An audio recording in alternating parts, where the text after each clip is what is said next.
मासर ना जानिबा हमें next class रे केतना पढिले 6टा मास जानिले हो कि नहीं हो ना हां आज आउ 3टा मास विषय जानिबा जानिबा तो जे हमर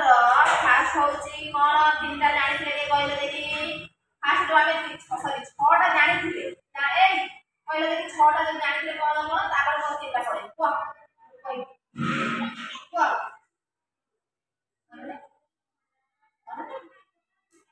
कहि दउची हला तापर आउ 3टा पढिबा ठीक अछि आगो मु 6टा कहि दउची तापर आउ 3टा पढिबा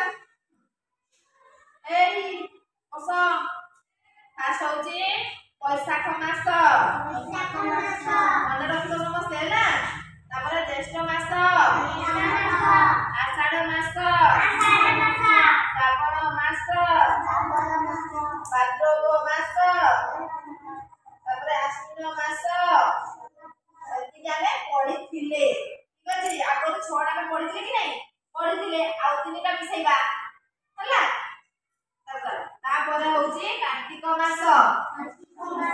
तापर मार्गशीर मास तापर पौष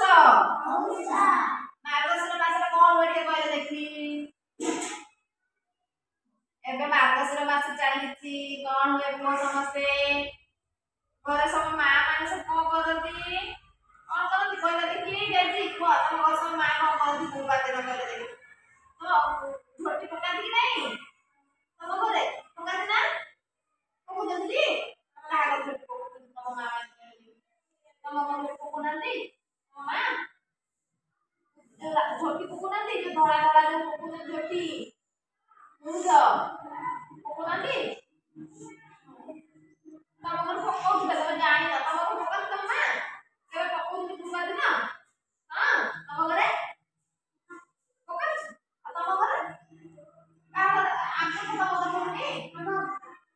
पकाऊ जल्दी तम घरे के पकाऊ तो कितनी जा बढ़िया जब जानते हां भाई तम घरे के पकाऊ जल्दी मां हां ए होची मार्गशीर मास रे होची मार्गशीर गुरुवार मास रे कोन गुरुवार दिन 12 कोन करंती झोटी पकांती मां लक्ष्मी आसंती हां कि नहीं माणवसा पूजा लक्ष्मी पूजा करंती मार्गशीर मास रे ताके ए मास बे चालीछि ना हमें आज 3टा जानिले कोन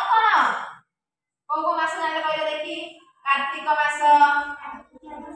मार्गशीर मास पौष मास आज 3टा जानिले अदर कहले देखि